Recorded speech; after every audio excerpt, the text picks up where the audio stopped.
Welcome to the Underground, the Steel City Underground, the black and gold standard for Pittsburgh Steelers coverage. Now, here's your host, Joe Kuzma. Hello, everyone, and welcome to another edition of the Steel City Underground podcast. My name is Joe Kuzma, and today, by my lonesome here, I'm feeling a little bit lonely without my brother from another mother, Brian E. Roach, or my other colleagues, Noah, or the Professor Zach, or even Tina, who's been chomping at the bit to get back on the show here. But today, I'm flying 100% solo by no fault of really my own. Just everybody's got their own stuff going on. The weather's breaking, and I guess everyone's just busy, and it just left me by myself. No, I kid. It's partially my fault too, and I want to make sure we get an early week program out to all of you great listeners, viewers, and supporters of our brand. So thank you once again.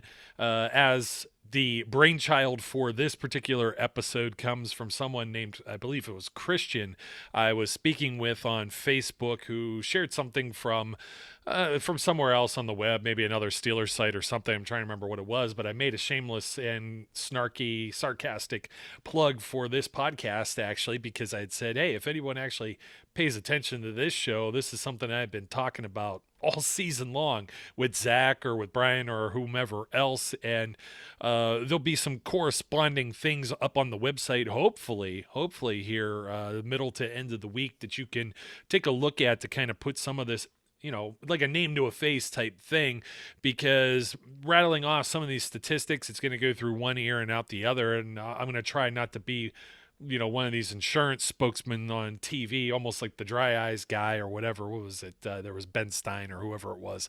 We know a thing or two because we've seen a thing or two. I'm going to try not to bore you with statistics, but it boils down to the predictability of the Steelers offense and what went wrong. And part of what was shared on Facebook and what was commented about that made me make a snarky comment here was, hello, I think it's a little bit more than what's just being said here. And there was more than just this one post, so it's not to single out any one individual, but there was a lot to do over, I don't know. No one ever pulls these stats themselves sometimes, and also, raise my hand, I'll be guilty here, because a lot of what I'm coming up with here when it comes to the Steelers snap counts, I keep track of snap counts, but by formation, whether they run, pass, anything like that, I glean these from a few different areas.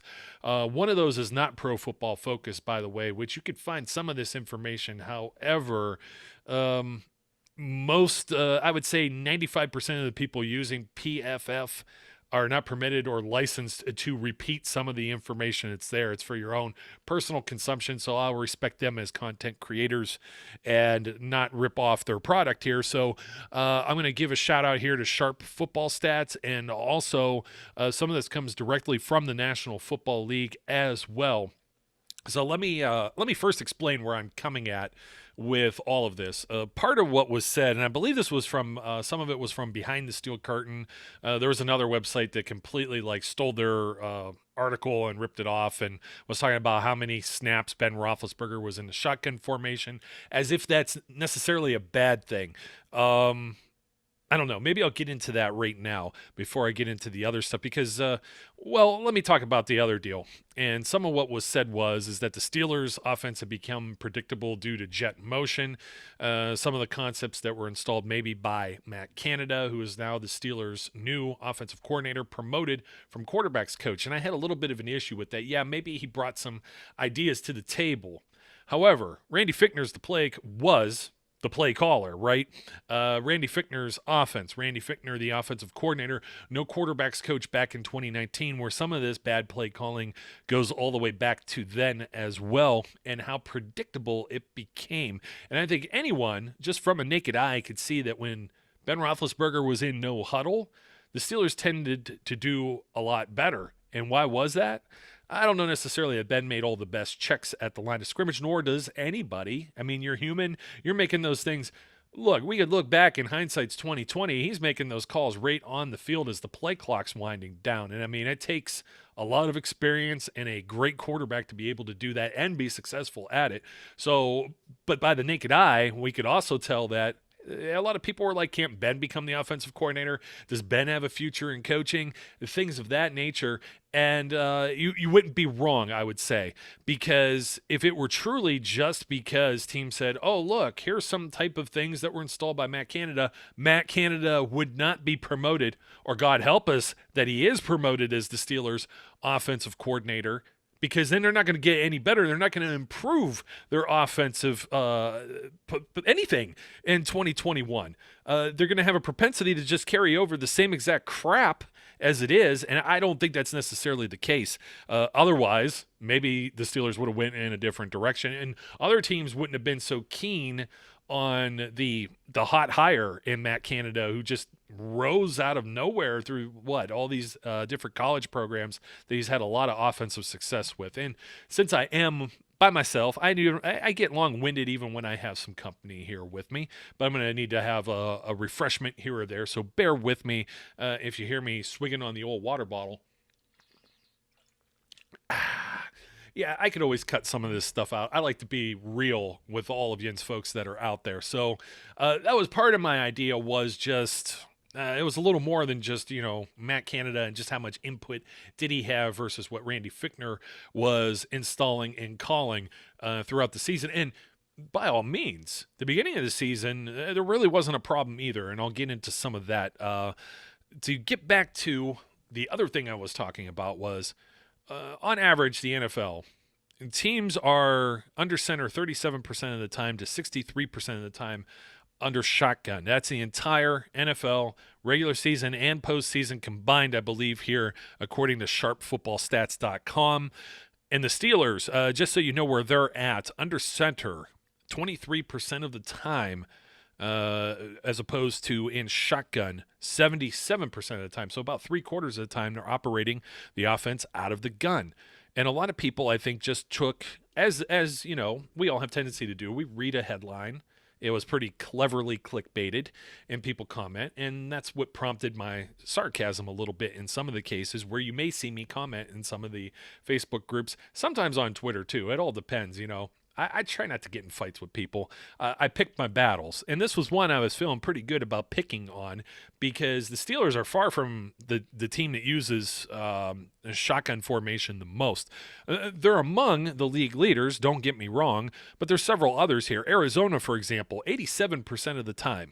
Reminder, Steelers 77%. So full 10% more with Kyler Murray and Cliff Kingsbury's offense there in the desert, which, by the way, great segue to the Steelers didn't win the J.J. Watt lottery.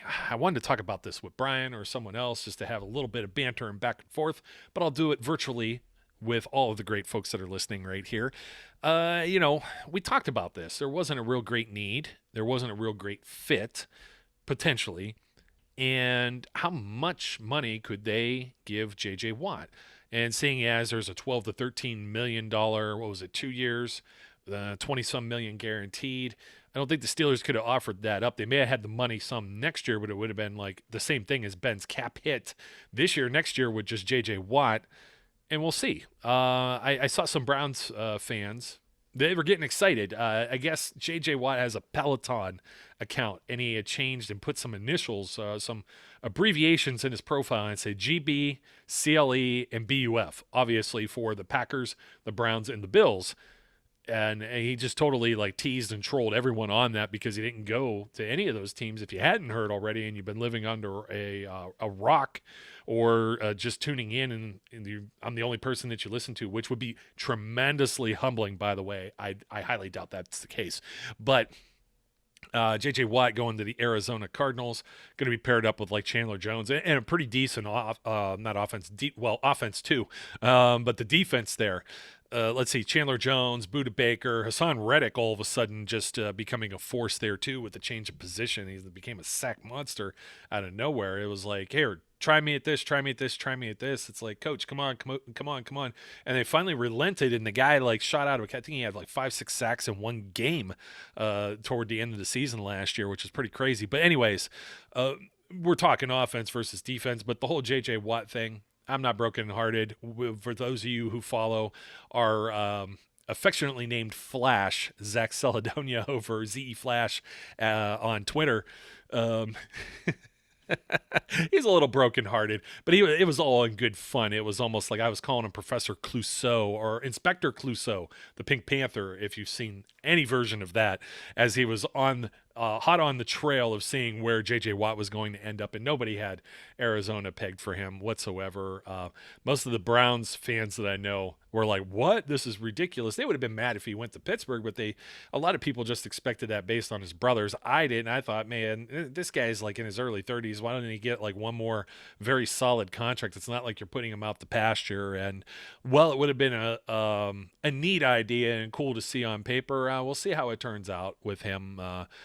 Arizona, nice warm weather, dome stadium, hey, those things might appeal to him. I mean, obviously, very similar to maybe Houston in that regard. So we'll see. We'll see what I'll find. I mean, there's other benefits where players are going. They're thinking about taxes and moving and cost of living and things of that. And Arizona is usually, from what I understand, I know a lot of people from, the Pittsburgh area or portions of Western Pennsylvania, Northeast Ohio who move out into like Arizona. That's like their retirement, other than Florida, of course.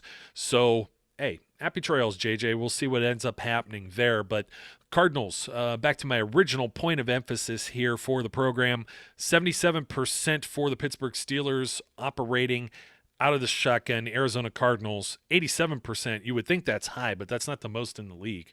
No, the most in the league is a team that doesn't even lead. They don't throw the ball as much as you would think, nor do they actually really attempt to throw the ball much whatsoever.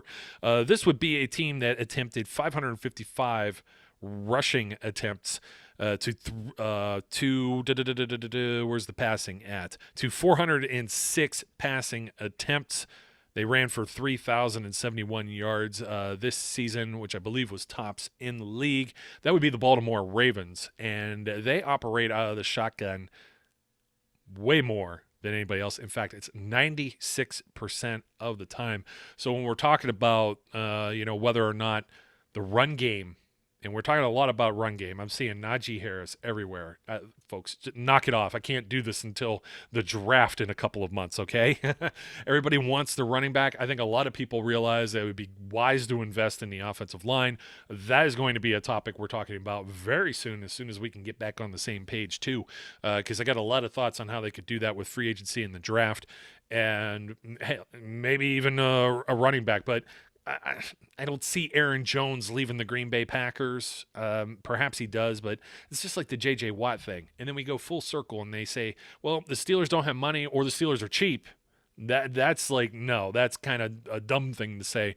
They pay their own players who deserve those type of contracts. They build through the draft and they reward their own guys and retain their own guys. A lot of other teams, they're blowing up their rosters. They got new general managers and new coaching staffs that are installing different defenses, different offenses, players that don't fit their schemes or guys that just don't care for. And it's almost like a one man's trash is another man's treasure anytime someone's released or let go or is going to hit the free agent wire. And a lot of times I will say that free agents are either, and they could be both of these, right? They could be overpriced or they could be unwanted.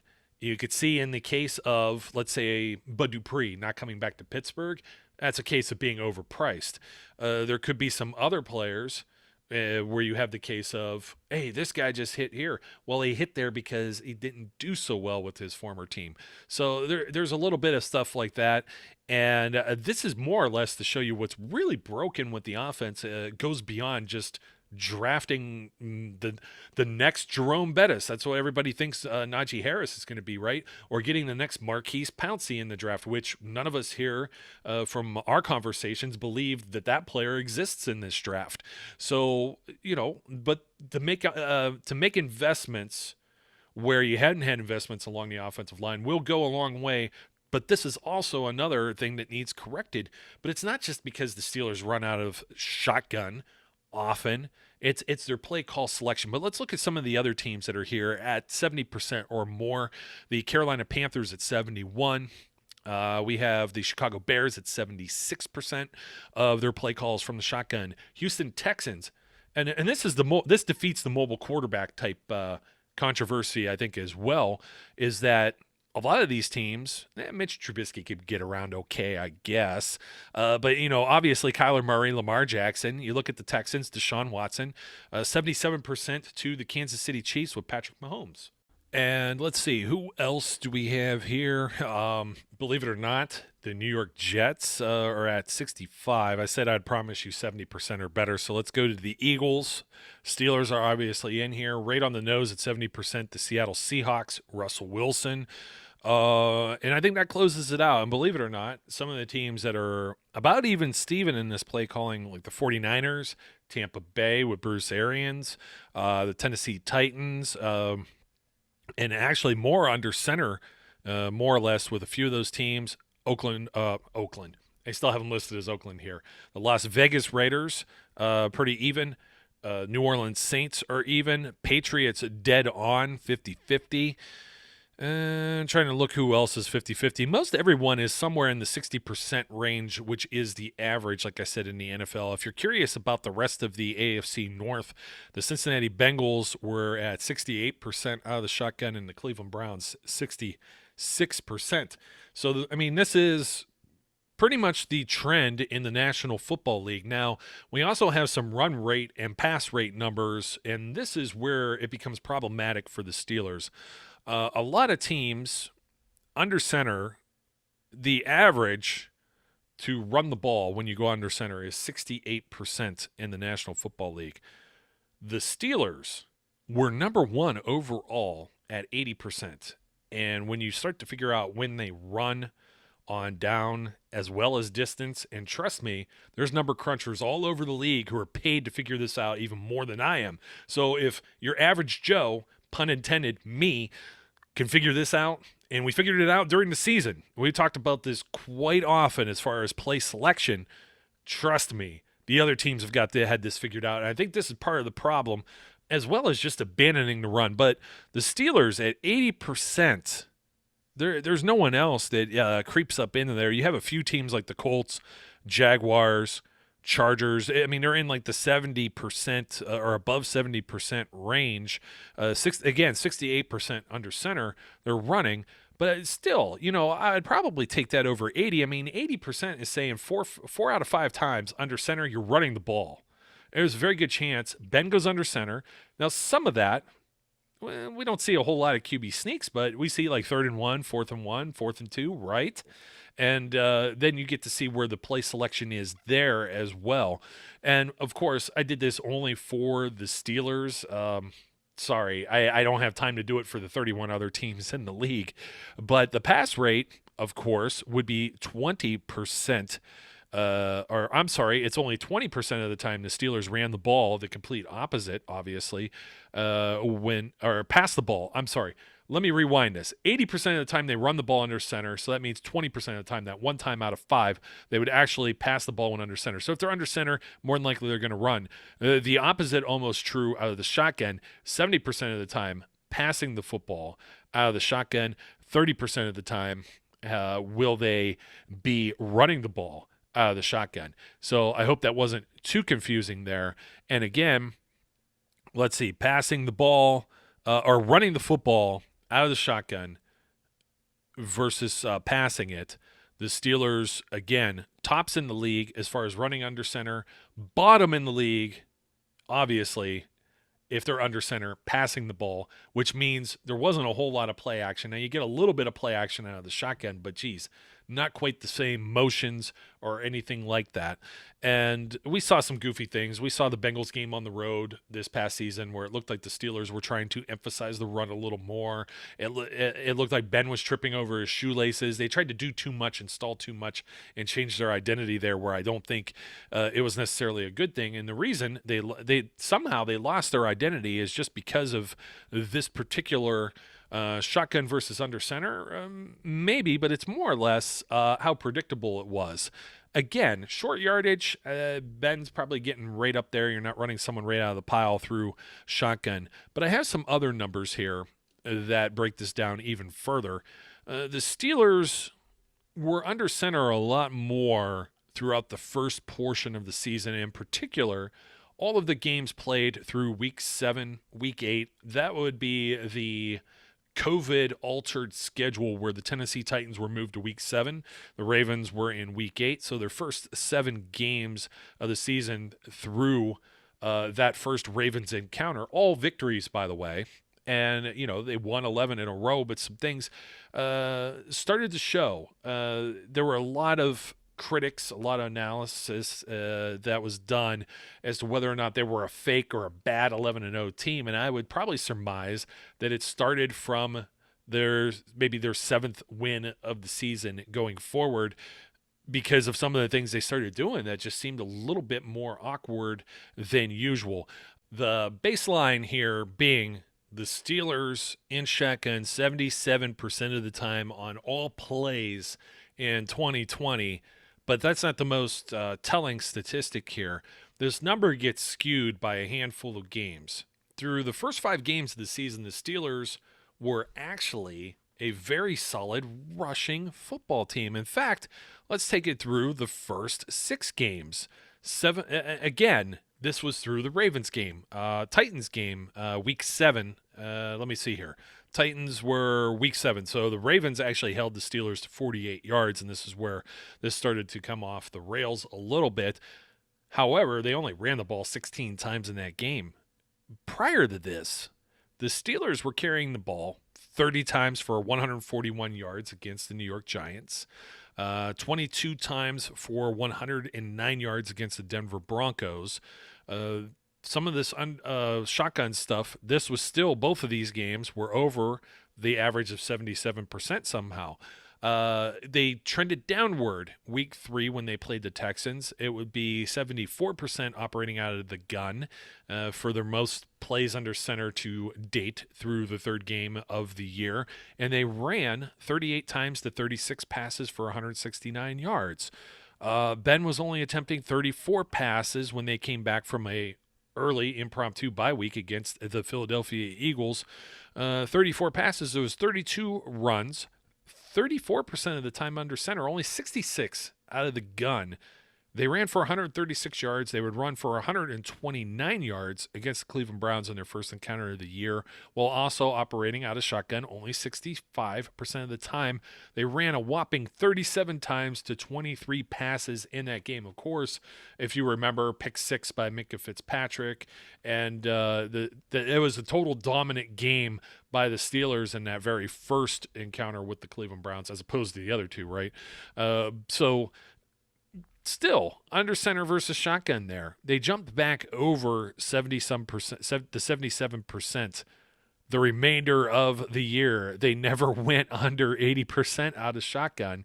And why this starts to become a problem is that they're only running the ball. Let's see. You still had 25 times for 94 yards against the Titans. If you remember, a lot of passing touchdowns in that game. 16 run attempts against the Ravens in week 8.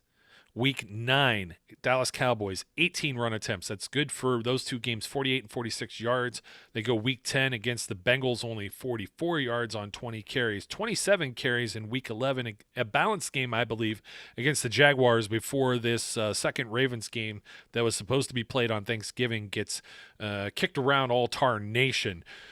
it was supposed to be Thursday night, and then all of a sudden you end up in this game where Ben operates out of the shotgun 80% of the time. They throw the ball 46 times, but still, or I'm sorry, I got that a little mixed up here. Ben still threw the ball 46 times against the Jacksonville Jaguars. He threw it 51 times against the Baltimore Ravens in that rescheduled game that was played on a Wednesday at like 3 o'clock. They only ran the ball 20 times in that game, 89% out of the shotgun. He would be 89% out of the shotgun once again with 53 passes in Week 13's first loss of the season against the Washington football team. Isn't a wonder. They only ran for 21 yards on 14 carries.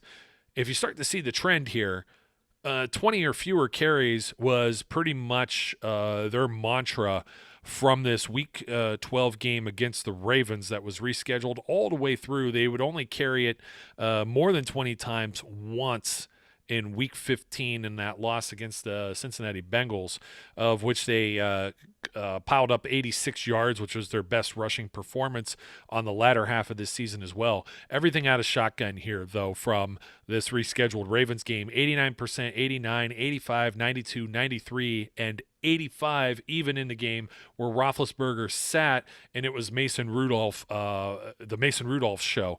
Mason got under center 15% of the time, which was a little bit better than the previous 8 and 7%. And if you remember, like this game against the Colts too was a shootout Week 16, 93% of the time out of the gun.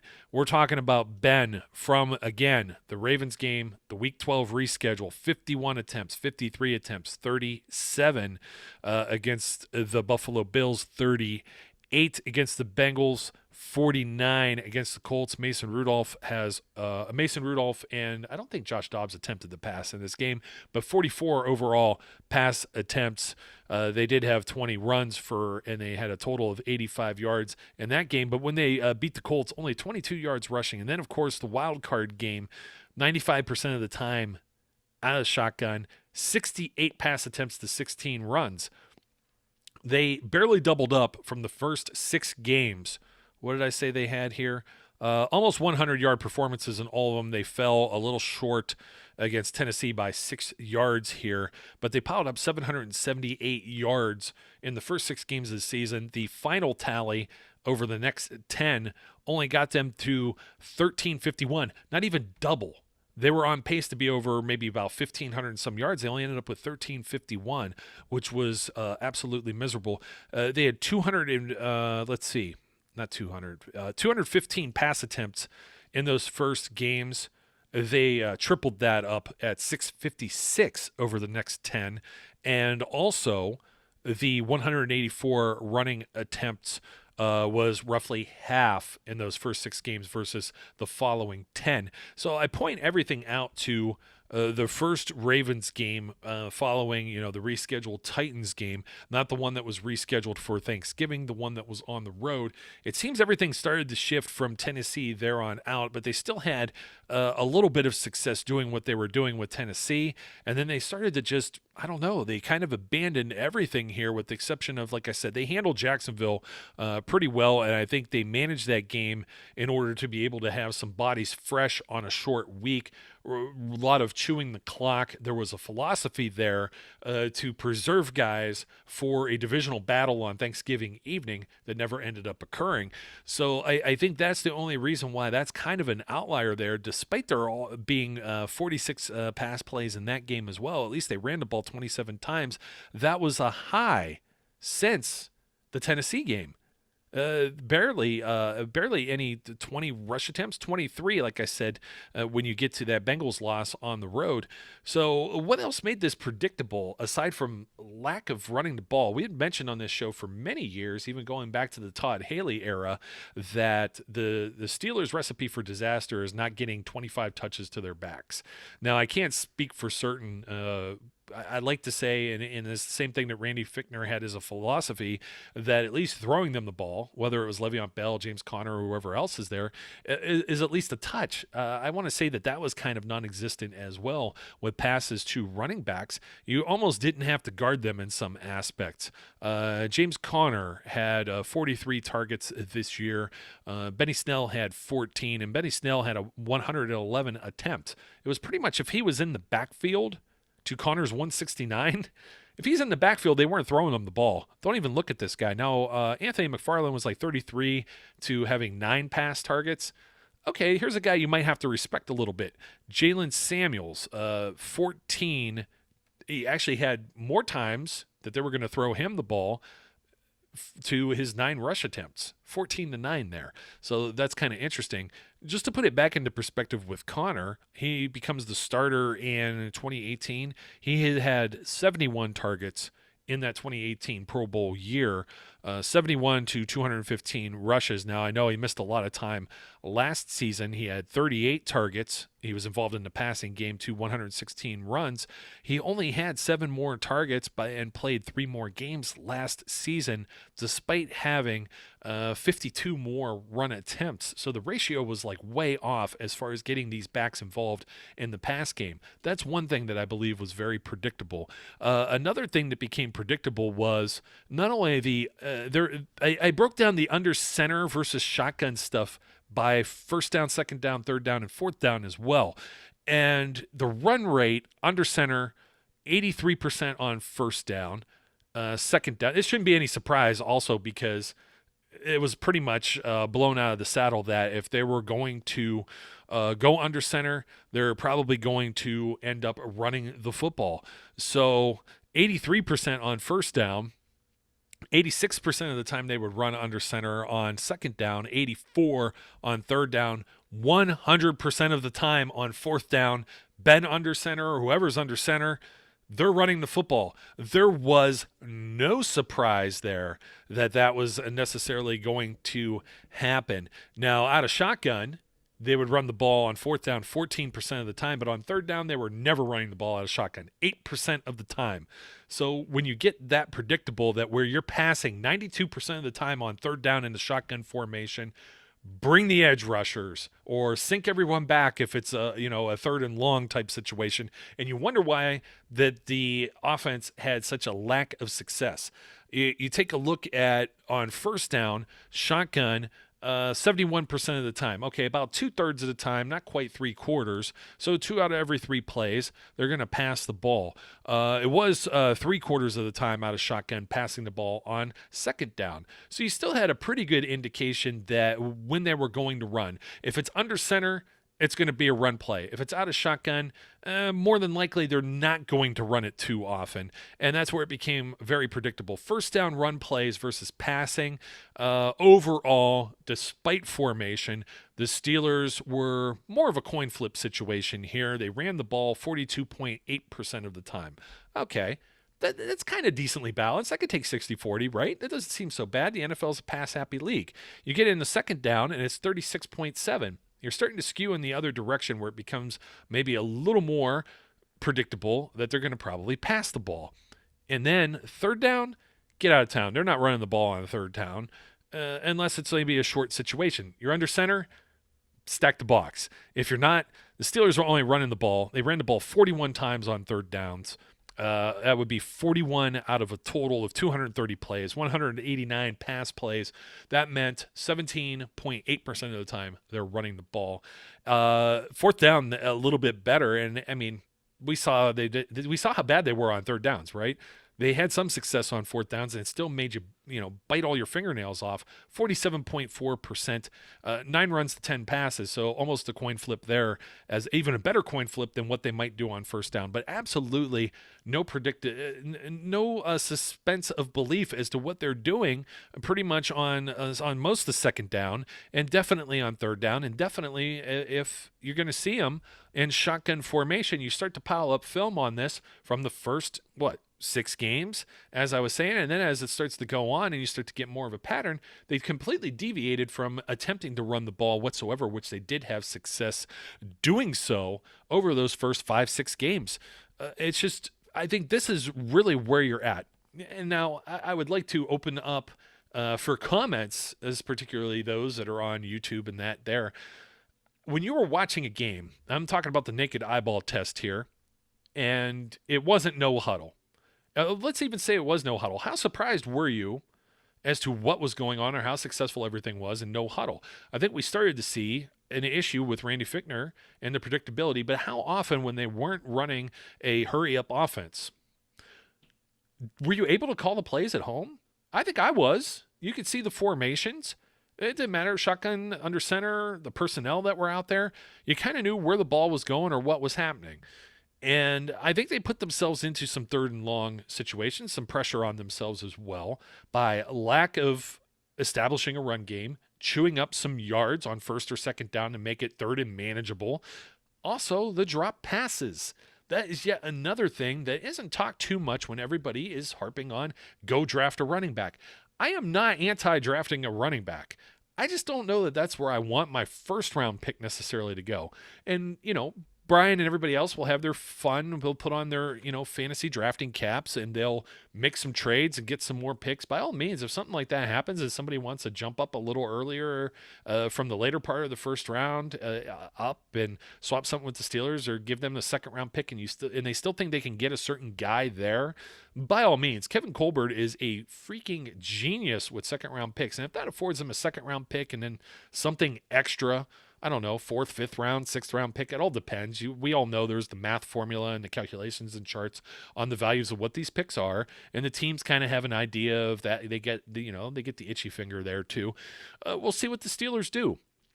We'll see if they feel that there's someone that they could pick anywhere 8 to a dozen picks later from their current position in the draft, pick 24. It's a possibility that may be explored, but I'm not saying it's a definite, and you can't always bank on that. So whatever picks that they have right now, I think that they're very valuable, and I would much rather they go maybe with an offensive lineman there. I'll still bank on that. If they go defense, everybody's going to lose their minds, but I'm not necessarily saying, I don't know where the coaches are thinking here. Do we think some of these I'll talk about offensive line when I get Brian or Zach on here for sure, because they have made some investments. They have some guys still there that they may feel good about. There is a large gaping hole in the center at the center position due to the retirement of center Marquise Pouncey. Duly noted, acknowledged. We'll see where they go, if there's any type of free agent that's going to compete there. I have some opinions on that too when we get to an offensive line dedicated show. But I kind of want to hear your thoughts. Hopefully this wasn't incoherent rambling of numbers. I promise to put some of this up over at steelcityunderground.com as well, so all of you can go out there and see it with your own eyes and kind of go, geez, these are some glaring numbers. Now, still, mind you, I'm not ragging the shotgun approach. Shotgun seems to be something that works for most of the teams in the NFL. They seem to be the ones doing it. Again, there's some outliers. Obviously, everyone who wants Najee Harris thinks he's the next Derrick Henry, would like everything to operate like the Tennessee Titans do with an even split. Tom Brady is still getting it done, doing almost an even split. It did not work out for Washington whatsoever, no matter who they had calling plays in the huddle. So, it's not necessarily a complete shotgun under center type thing. Arizona, and I think that team is just going to continue to grow and be good. We've seen Baltimore. We've seen Lamar Jackson win an MVP totally out of shotgun and running the football, not even passing it all that much, although he has a lot of touchdowns, a lot of scores. Patrick Mahomes, Russell Wilson, all of these guys, they're operating out of the shotgun as well. Did I say Deshaun Watson too in there? So you can't necessarily do that. Well, let's look at here's the team that by far does the most under center, and that would be the Minnesota Vikings, who have primarily a running football approach, right? Delvin Cook, Kirk Cousins, I don't know if he's the guy you want always throwing the ball, and he lost some of his targets. And Justin Jefferson did good to make up for Stephon Diggs, but still, it's not Stephon Diggs, right? So you look at Buffalo. Buffalo's almost trending at like 60%. Some teams like that. Again, sharpfootballstats.com has some of this. The rest of this was pulled off of the NFL with their stats and analysis website. And I hope you enjoyed the show. I'd like to hear some of your thoughts if you feel it was more play calling, maybe versus personnel. Again, drop passes. Yeah, I get it. Alejandro Villanueva, maybe a little long in the tooth. Marquise Pouncey headed off to retirement. You had a rookie in Kevin Dotson, who I thought performed admirably when he fit in there. J.C. Hassenauer, is he a future fit somewhere? These are all questions that are coming up in a future episode that I plan to address, but I just don't want to make the show 2 hours of just me rambling and taking small breaks in order to have a swig of water here. So always appreciate your love and support out there. And don't forget to like, comment, and subscribe. Particularly comment. I would like to hear like some of your thoughts when it comes to some of this, and if I'm just off my rocker. But again, Ben being in the shotgun, I don't think that was necessarily bad. And you see that they choose. You will see when I put it up on the website. But you heard here that pretty much it boils down to Steelers might run on first down. Probably won't run on second down. Definitely don't run on third down. And when it's fourth down, what are they going to do? They're actually a little scary and unpredictable in fourth down situations, except for when they run the same freaking play that they ran before that had success or didn't have success, and it was already put on film, and we saw that a couple of times too. I'm still going to blame that on Randy Fichtner. I'm thinking Matt Canada is going to have a little more variety in that regard, and maybe Randy just wasn't all there was, meant to be there as far as a play caller for the Steelers offense. And we could even go back to when Duck Hodges and Mason Rudolph were operating a lot in 2019. It was a little tough then. They missed the playoffs in 2018. They had that late season slide. So you got to wonder just how far back some of this goes. Maybe in the case of having one scapegoat, that could be possible. But Steelers offense, new offensive coordinator promoted, Matt Canada. New quarterbacks coach that is sliding in for Matt Canada as well. Mike Sullivan, another Mike Sullivan in Pittsburgh. Alfredo, can't remember his last name now. New tight ends coach. Eddie Faulkner still a hot hand as a running backs coach there too. New offensive line coach, Adrian Clem, getting a promotion internally, and then he has a new assistant with him as well. Pretty much everyone but the running backs coach and Ike Hilliard, who came in last season as a brand new wide receivers coach. So I think the Steelers are prepared there and have acknowledged that there needs to be an overhaul in philosophy as far as the way their offense operates at a coaching and play calling level. And you've seen it right here. So we'll see what other personnel ends up returning, coming back, getting added. We're going to take a look at all of that maybe later in the week, maybe early next week, finally, unless there's some other crazy news that comes up, but it won't be J.J. Watt. So, folks, my name's Joe Kuzma. Again, thank you for listening. And until next time, we encourage everyone out there to be safe, be good, and we'll catch you later. We would like to thank you for listening and remind our listeners to follow us on social media and our website, www.steelcityunderground.com.